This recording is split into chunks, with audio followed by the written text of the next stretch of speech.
நண்பர்கள் அனைவருக்கும் காலை மாலை மதிய வணக்கங்களை தெரிவித்துக் கொள்வது உங்கள் நண்பன் அருண். இன்னைக்கு வீடியோவில் நம்ம எதை பற்றி பார்க்க போகிறோம் அப்படின்னா, நிறைய பேர் வந்து நம்மள்ட்ட கேட்டுக்கிட்டு இருக்காங்க, ஏஜென்ட் இல்லாமல் சிங்கப்பூரில் வந்துட்டு ஃப்ரீயாக வந்து ஜாப் வந்து வாங்க முடியுமா அப்படிங்கிற மாதிரி கேட்டுக்கிட்டு இருக்காங்க. முடியும். ஸோ அது எப்படி அப்படிங்கிறதையும், அதுக்கு என்னென்னலாம் நீங்கள் வந்து வழியை வந்து நீங்கள் பின்பற்றலாம் அப்படிங்கிறதையும், நிறைய பேர் சொல்லுவாங்க இதுக்கெல்லாம் சாத்தியமே இல்லை அப்படிங்கிற மாதிரி சொல்லுவாங்க. அது எதனால் அப்படி சொல்கிறாங்க அப்படிங்கிறதையும் டீட்டெயிலாக அந்த வீடியோவில் பார்க்க போகிறோம். ஸோ வீடியோவை கடைசி வரைக்கும் பாருங்கள். இந்த மாதிரியான யூஸ்ஃபுல்லான இன்ஃபர்மேஷன்லாம் தெரிஞ்சுக்கிறதுக்கு மறக்காம நம்ம சேனலை சப்ஸ்கிரைப் பண்ணி வச்சுக்கோங்க. சிங்கப்பூரை பொறுத்த வரைக்கும் பார்த்தீங்க அப்படின்னா, இப்போதைக்கு ஒரு ஏஜென்சி மூலமாக நீங்கள் எந்த ஜாபுக்கு போனாலுமே மினிமம் 1.5 லேக்ல இருந்து 7 லேக் 8 லேக் வரைக்குமே வந்து அமௌண்ட் தேவைப்படுது. அது இல்லாமல் உங்களால் சிங்கப்பூர் போக முடியாது அப்படிங்கிற சுச்சுவேஷன் தான் இருக்குது. ஓகேங்களா? ஆனால் டேலண்டான பர்சனு ஃப்ரீயாகவும் போய்கிட்டு தான் இருக்கிறாங்க. இன்றளவுமே வந்து போயிட்டு தான் இருக்காங்க. பெருசாக வெளியில் தெரியறது கிடையாது. அது எப்படி அப்படிங்கிற மாதிரி பார்க்கலாம். நிறைய வழிகள் இருக்குது. நீங்கள் சிங்கப்பூர் ஃப்ரீயாகவே போகிறதுக்கு நிறையா வழிகள் இருக்குது. என்ன அப்படின்னு கேட்டிங்கன்னா, ஃபஸ்ட்டு வந்து கரெக்டான வழி அப்படின்னீங்கன்னா நான் எதை சொல்லுவேன் அப்படின்னா, ஜாப் ஸ்ட்ரீட்டு, லிங்க்டின், அந்த மாதிரி சிங்கப்பூர் பேஸ்டு வெப்சைட் நிறையா இருக்குது. ஓகேங்களா? லொகேண்டோ, இந்த மாதிரி நிறையா வெப்சைட் இருக்குது. இது எல்லாத்துலேயுமே பார்த்தீங்க அப்படின்னா ஜாப் வேகன்சி ரெகுலராக போஸ்ட் பண்ணிகிட்டே இருப்பாங்க. நல்லா தெரிஞ்சுக்கோங்க. நான் திரும்பவும் சொல்கிறேன், சிங்கப்பூர் வெப்சைட். ஓகேங்களா?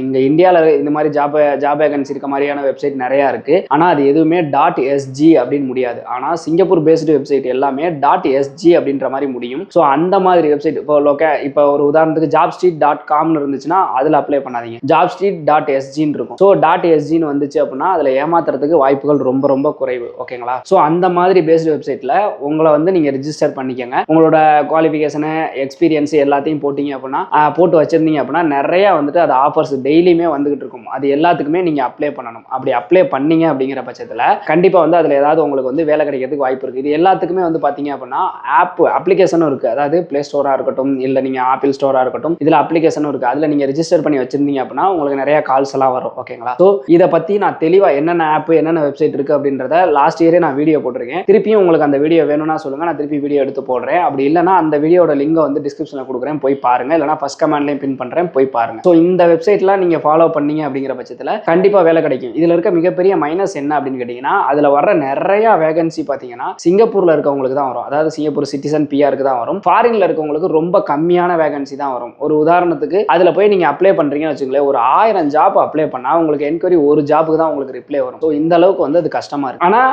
இந்த ஐடி ஃபீல்டெல்லாம் பார்த்தீங்கன்னா நிறைய பேர் வந்து இது மூலமாக தான் வந்து ஜாப் ஸ்ட்ரீட், லிங்க்டின், இந்த வெப்சைட் மூலமாக தான் நல்லபடியாக போயிட்டு இருக்காங்க. ஸோ நீங்கள் இதில் ட்ரை பண்ணுறது ஒரு சேஃப் அண்ட் செக்யூரான வழி. இதுலையுமே யாராவது உங்கள்ட்ட அமௌண்ட் கேட்குறாங்க அப்படிங்கிற மாதிரினா தயவு செய்து எதுவும் அமௌண்ட் கொடுக்காதீங்க. நான் ஃபர்ஸ்டே சொன்ன மாதிரி இது எல்லாமே நீங்கள் ஃப்ரீயாக சிங்கப்பூர் போகிறதுக்கான ஒரு வழி. ஓகேங்களா? அடுத்தது பார்த்தீங்க அப்படின்னா, இப்போ நீங்கள் சிங்கப்பூர் போகணும்னு முடிவு பண்ணிட்டீங்க. ஆனால் வந்து நான் பணம் கட்டாமல் போகணும் அப்படின்னா, உங்களுக்கு தெரிஞ்சவங்க யாராவது சிங்கப்பூரில் இருக்காங்களான்னு பாருங்க. அவங்க வந்து அங்கே ஒர்க் பண்ணிட்டு இருக்காங்க, லாங் டைமாக ஒர்க் பண்ணிட்டு இருக்காங்க அப்படின்னா அவங்கள வந்து அவங்க கம்பெனியில் ஏதாவது வேகன்சி இருக்கா அப்படிங்கிற மாதிரி கேட்டு பாருங்க. கேட்டு நீங்கள் அவங்க ரெஃபர் பண்ணுறாங்க அப்படின்ற பட்சத்தில் நீங்கள் பணம் எதுவுமே ஆகாது. பணம் இல்லாமையும் வந்து நீங்கள் சிங்கப்பூர் இது மாதிரியும் போக முடியும். இது வந்து ஒரு நல்ல வழி தான். ஆனால் இதில் ஒரு சிலர் வந்து ஏமாத்துறதுக்கும் வாய்ப்புகள் இருக்குது. சொந்தக்காரங்களே இருந்தாலும் பணம் வாங்காமல் அனுப்ப மாட்டாங்க அப்படின்ற ஒரு இதுவும் இருக்குது. அவங்களே ஏதாவது பணம் வாங்கிக்குவாங்க. உங்களுக்கு ரொம்ப நெருக்கமானவங்க, கண்டிப்பாக உங்களுக்கு வந்து நம்பிக்கையான பர்சன் தான் அப்படின்னா தாராளமாக அவங்க சொல்கிறத கேட்கலாம். ஒரு சில பேர்லாம் என்ன பண்ணுவாங்க அப்படின்னு கேட்டிங்கன்னா, இந்த டெஸ்ட் அடிக்கிறதுக்குலாம் பார்த்தீங்கன்னா முன்னெல்லாம் அப்படி தான் இருந்துச்சு. டெஸ்ட் அடிக்கிறதுக்கு இங்கே அனுப்பிடுவாங்க. டெஸ்ட் அடித்து சர்டிஃபிகேட் வாங்கிட்டு அவங்க கம்பெனியில் கொடுத்து இறக்கிடுவாங்க. அந்த டெஸ்ட் அடிக்கிறதுக்கு மட்டும் தான் இவங்களுக்கு அமௌண்ட் ஆகும். அவங்க கம்பெனியில் இறக்கிறதுக்கு அமௌண்ட் ஆகவே ஆகாது. இப்போ நீங்கள் டெஸ்ட் அடிக்க போறீங்க அப்படின்னா சர்டிஃபிகேட் உங்களுக்கு தரவே மாட்டாங்க.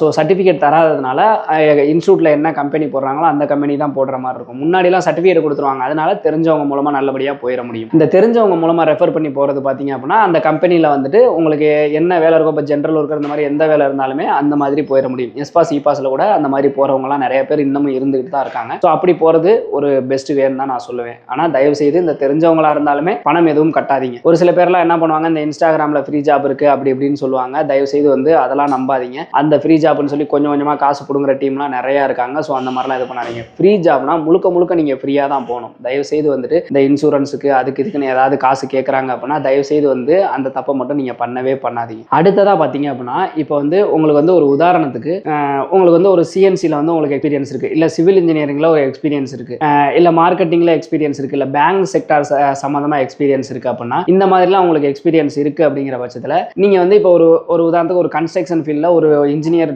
லெவல்லையோ இல்லை டிராயிங் லெவல் லெவலில் இந்த மாதிரிலாம் உங்களுக்கு தெரியும் அப்படின்னா சிங்கப்பூரில் நீங்கள் கம்பெனி வந்து நீங்கள் சர்ச் பண்ணிங்கன்னா தெரியும், பெஸ்ட் கன்ஸ்ட்ரக்ஷன் கம்பெனி இந்த மாதிரிலாம் வந்து நீங்கள் சர்ச் பண்ணுறப்ப, இல்லை நீங்கள் இந்த ஜாப் ஷீட் லிங்க்டின்லேயே பார்க்குறீங்க அப்படின்னா அந்த வேகன்சி இருக்குன்னா அந்த கம்பெனியோட இமெயில் ஐடி எடுத்து நீங்கள் அந்த கம்பெனியோட ஹெச்ஆருக்கும் நீங்கள் அந்த மாதிரியும் நீங்கள் மெயில் பண்ணி பார்க்கலாம். அப்படி மெயில் பண்ணுறீங்க அப்படிங்கிற பட்சத்துலையும் உங்களுக்கு ரிப்ளை வர்றதுக்கான சான்சஸ் இருக்குது. அப்படி நீங்கள் மெயில் பண்ணீங்க உங்களுக்கு அங்கேருந்து ரிப்ளை வருது அப்படின்ற பட்சத்தில் தாராளமாக வந்து நீங்கள் வந்து அவங்கள்ட்ட அப்ளை பண்ணலாம். கண்டிப்பாக வந்து எந்த கம்பெனியுமே வந்து காசு வாங்க மாட்டாங்க. திரும்பவும் நான் சொல்கிறேன், எந்த கம்பெனியும் காசு வாங்கவே மாட்டாங்க, உங்களை ஃப்ரீயாகவே எடுத்துக்குவாங்க. ஆனால் உங்களுக்கு அந்த அளவுக்கு நாலேஜ் இருக்கணும், அதுதான் ரொம்ப ரொம்ப இம்பார்ட்டன்ட். மோஸ்ட்லி இந்த மாதிரி ஃப்ரீயாக போகணும்னு நினைக்கிறவங்க கண்டிப்பாக எக்ஸ்பீரியன்ஸ்டு பர்சனாக இருந்தால் மட்டும்தான் போக முடியும், இல்லைனா வந்து போகிறது ரொம்ப கஷ்டம். ஓகேங்களா? இது மாதிரி போகிறது பெட்ரு. ஆனால் ஒரு சிலர் என்ன பண்ணுவாங்க அப்படின்னு கேட்டிங்கன்னா, இந்த மாதிரி ஜாப் ஃபைன் பண்ணணும் அப்படின்றதுக்காக டூரிஸ்ட் விசால சிங்கப்பூர் போவாங்க, டூரிஸ்ட் விசால போய் ஜாப் தேடுவாங்க. இந்த மாதிரி போகிறது அப்படிங்கிறது சிங்கப்பூர் சட்டப்படி குற்றம். ஓகேங்களா? டூரிஸ்ட் விசா அப்படிங்கிறது என்ன அப்படின்னு கேட்டிங்கன்னா, நீங்கள் சிங்கப்பூரில் சுற்றி பார்க்கறதுக்காக போகிறது மட்டும்தான், வேலை தேட போகிறது கிடையாது. சிங்கப்பூரில் வேலை தேட போகிறதுக்கான ஒரு விசா அப்படிங்கிறது கிடையவே கிடையாது. அப்படின்ற பட்சத்தில் நீங்கள் வேலை தேட தான் போறீங்க அப்படிங்கிறது இமிகிரேஷனில் தெரிஞ்சிச்சு அப்படின்னா கண்டிப்பாக உங்களை டிபோர்ட் பண்ணி விட்டுருவாங்க. திருப்பி சிங்கப்பூருக்குள்ள என்ட்ரி ஆகுறது ரொம்பவே சிரமமாயிரும். அதனால வேலை தேடி போகிறேன் அப்படிங்கிற பேரில் சிங்கப்பூருக்கு வந்து தயவு செய்து போகாதீங்க. கண்டிப்பாக வந்து அது உங்களுக்கு பிரச்சனையில தான் முடியும். ஓகேங்களா? இப்போ நான் சொல்ல எல்லா விதமாகவுமே நீங்கள் ட்ரை பண்ணலாம். ஆனால் இது எல்லாத்துலேயுமே வந்து உங்களுக்கு வேலை கிடைக்குமான்னு கேட்டிங்கன்னா மிகப்பெரிய கொஸ்டின் மார்க் தான். ஏன்னு கேட்டிங்கன்னா காம்படிஷன் ரொம்ப ஹெவியாக இருக்குது. மோஸ்ட்லி வந்து இந்த ஃப்ரீ ஜாப் இந்த சிங்கப்பூர் வெப்சைட்லாம் போடுறது பார்த்தீங்க அப்படின்னா சிங்கப்பூர் சிட்டிசனுக்கு பிஆருக்கு இந்த மாதிரி தான் ஜாப் போடுவாங்க. அப்படின்ற பட்சத்தில் 100ல் ஒருத்தவங்களுக்கு 1000ல் ஒருத்தவங்களுக்கு தான் வந்து இதில் வந்துட்டு அவங்களுக்கு கிளிக் ஆகுது. ஸோ நீங்கள் இதை மட்டுமே ட்ரை பண்ணிட்டு இருக்காதீங்க. ஒரு 4 to 5 month வந்து ஒரு டார்கெட் ஃபிக்ஸ் பண்ணிக்கோங்க. ஃபிக்ஸ் பண்ணிக்கிட்டு இந்த ஃப்ரீ ஜாப்ல ட்ரை பண்ணி பாருங்க. இதில் உங்களுக்கு ஆனால் ட்ரை பண்ணுறீங்க அப்படின்னா ரொம்ப தீவிரமாக ட்ரை பண்ணணும். ஒரு நாளைக்கு 100லேருந்து 1000 ஜாப் வரைக்கும் நீங்கள் அப்ளை பண்ணணும். ஸோ தீவிரமாக ட்ரை பண்ணி கிடைக்கல அப்படிங்கிற பட்சத்தில் நீங்கள் வேற வழியே இல்லை, ஏஜென்சி சைடு தான் வந்தாகணும். அப்படின்றப்ப ஏஜென்சி சைடு வர்றீங்க, இல்லை நம்ம வந்து பணம் கொடுத்து போகலாங்கிற மாதிரி முடிவு பண்ணிட்டீங்க அப்படின்னா நீங்கள் சூஸ் பண்ண வேண்டியது 6 லைசன்ஸ் ஹோல்டர்ஸ் தான். அதாவது மினிஸ்ட்ரி ஆஃப் எக்ஸ்டர்னல் அஃபேர்ஸில் வந்து லைசன்ஸ் வாங்கின ஏஜென்சியை மட்டும்தான் நீங்கள் சூஸ் பண்ணணும். மற்றபடி யாரையுமே சூஸ் பண்ணாதீங்க. அந்த ஏஜென்சியுமே வந்து அதிகமான தொகையை அட்வான்ஸாலாம் உங்கள்கிட்ட வாங்கக்கூடாது. அதனால அவங்களா இருந்தாலுமே நீங்கள் அதிகமான தொகையை அட்வான்ஸாக கொடுக்காதீங்க. ஜாபோட பொசிஷன் என்ன, 100% அந்த ஜாப் தான் உங்களுக்கு தரப்போறாங்களா அப்படின்ற எல்லா டீட்டெயில்ஸுமே தெளிவாக தெரிஞ்சுக்கிட்டு அதுக்கப்புறமேட்டு நீங்கள் மூவ் பண்ணுறது ரொம்ப ரொம்ப நல்லது. ஓகேங்களா? ஸோ இப்போதைக்கு உங்களுக்கு ஒரு ஐடியா கிடைச்சிருக்கும்னு நினைக்கிறேன். இதில் வேற ஏதாவது டவுட் இருந்ததுன்னா கமெண்ட் செக்ஷனில் கேளுங்க. உங்களுக்கு வேலை வேணும் அப்படின்னா சிங்கப்பூரில் இந்த மாதிரி 6 லைசன்ஸ் ஹோல்டர்ஸ் எல்லாரோட டைப்பும் இருக்க ஒரு வெப்சைட் இருக்கு, www.sgtamil.com. இந்த வெப்சைட்டுக்குள்ள போனீங்க அப்படின்னா நிறைய ஜாப் வேகன்சிஸ் இருக்கும். இதுக்கெல்லாம் வந்து அதிகமான தொகை அட்வான்ஸாக கேட்கறதோ இல்லை உங்கள்ட்ட முன்பணம் வாங்குறதோ இந்த மாதிரிலாம் பண்ண மாட்டாங்க.